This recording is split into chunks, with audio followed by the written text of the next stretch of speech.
Hello everyone, my name is Adrian Montano. I'm a trainer and excellence coach at MindGrasp, and it's my pleasure to welcome you to yet another one of our Facebook Live sessions. And tonight I would like to address a topic that is very dear to my heart and which lies pretty much at the core and the very center of what I do and what I love to do with MindGrasp, either with one-on-one clients or especially with groups.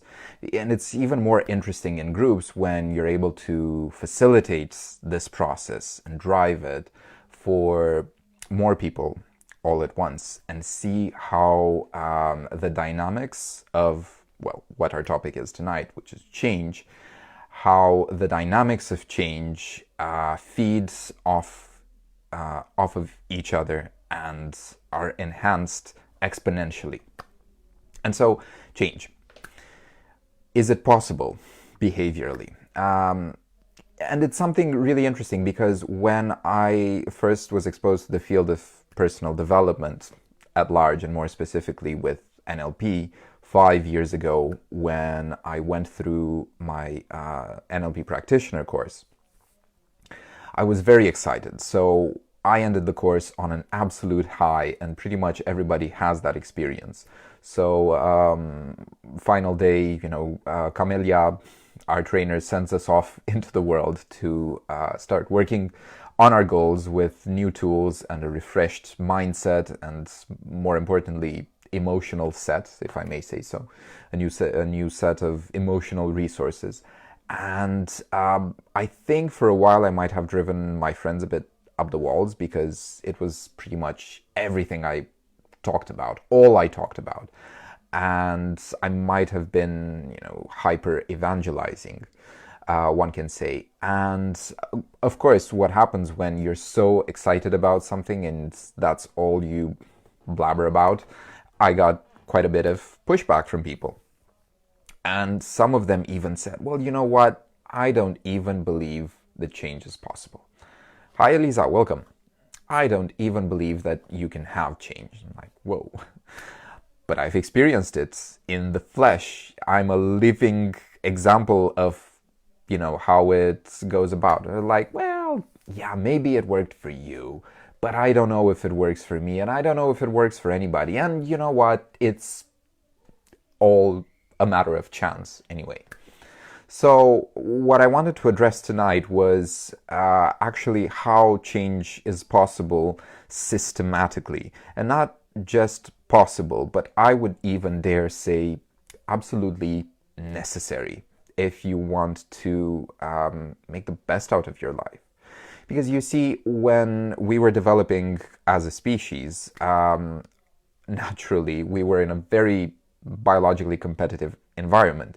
And so our brain was geared towards noticing potential threats. And that's our biological default. That's our defense mechanism. We're geared to look at in the environment, what could go wrong?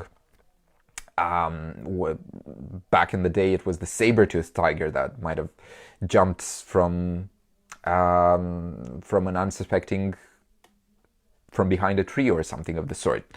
And maybe biologists and paleontologists listening to my talk are going, oh no, you're completely bastardizing Earth's natural history. Please bear with me. It's only for the sake of the argument. But as society has developed, we have removed pretty much, a great deal of those potential sources of danger. So now actually focusing on what could go wrong makes it more likely to happen because it drives all our attention, all of our resources into that direction, which is what we don't want. So we actually have to do the conscious exercise of reshifting our attention towards what we do want. And that's a primary level of change.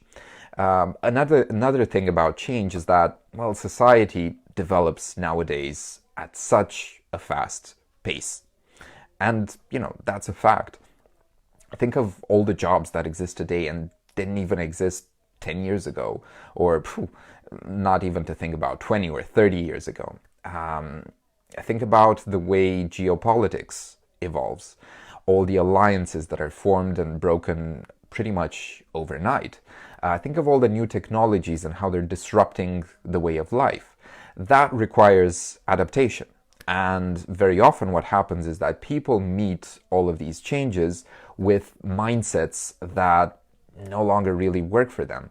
And that's pretty much like trying to, navigate nowadays, using a GPS nowadays, using maps that are years old.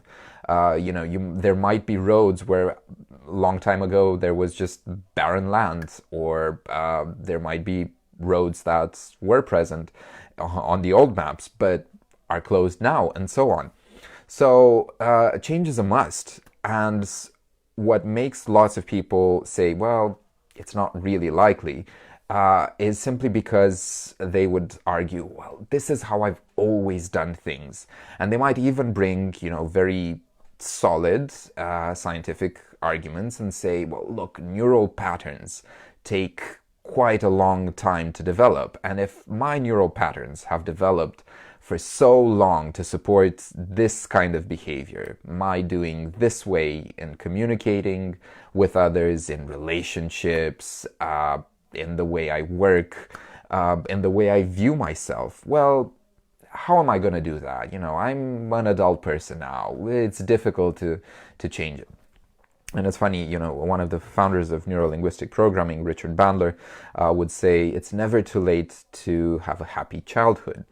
And now I know that's possible because of reframing, because you can't change specifically what has happened in the past, but you can change the way you feel about it now and the lessons you draw from it, so that you make a difference in the way you behave now. Hello, Roxana, welcome.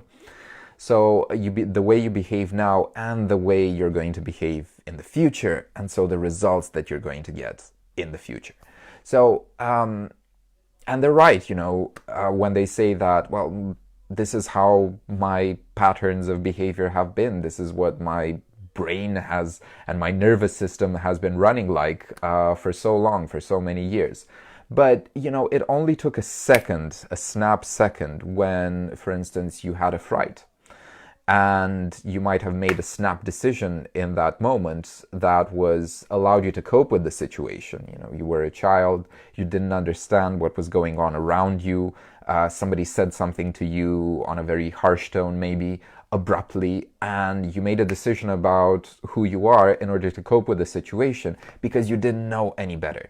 But what happens when, you get to that situation again and again and again, and the neural pattern keeps becoming stronger, but then you realize, years have passed, you've gotten degrees in the meanwhile, you've learned brilliant skills, you've succeeded professionally, but when somebody still addresses you on that tone and says similar words, or the context repeats itself, you still feel the same way. You still tend to feel like the child that you used to be back then. So the whole mechanism is activated, and that might hold you back from growing even more, from doing more important things with your life, and becoming even more adjusted to the constantly shifting reality around you. And it might be holding you back from using your resources and your abilities, your gifts that you have to offer the world to the max. And so here's the thing. Because it only took a fraction of a second to change your neural patterns in the first place and to establish that connection, I am blah. It can also take just a fraction of a second to make the change again.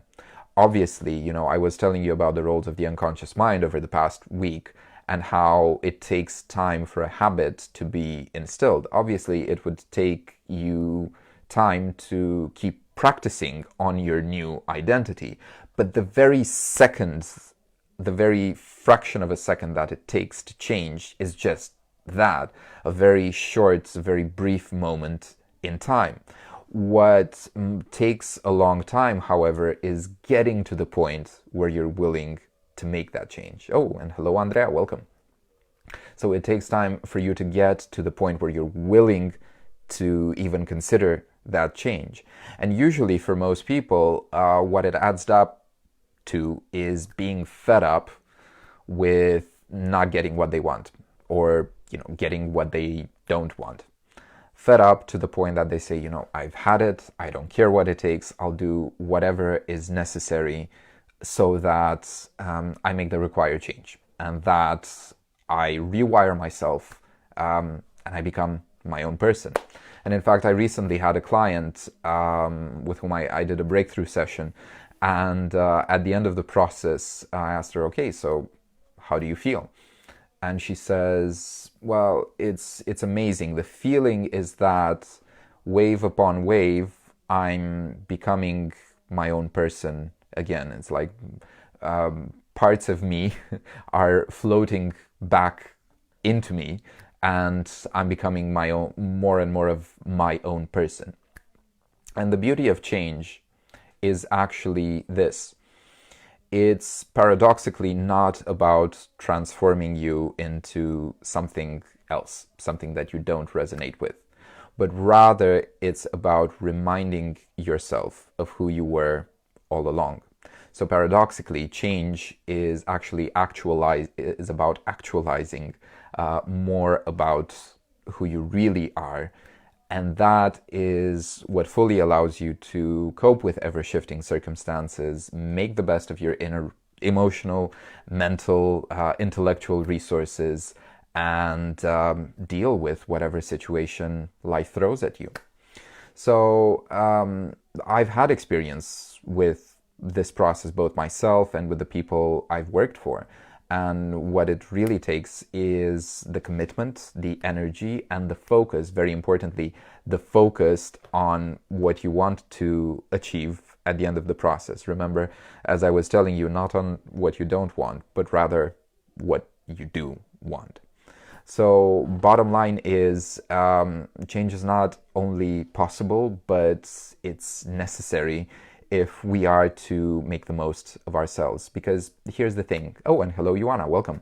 People who resist change, and actually the more they resist change, the more energy they have to spend, and the more tired and lacking resources they tend to feel.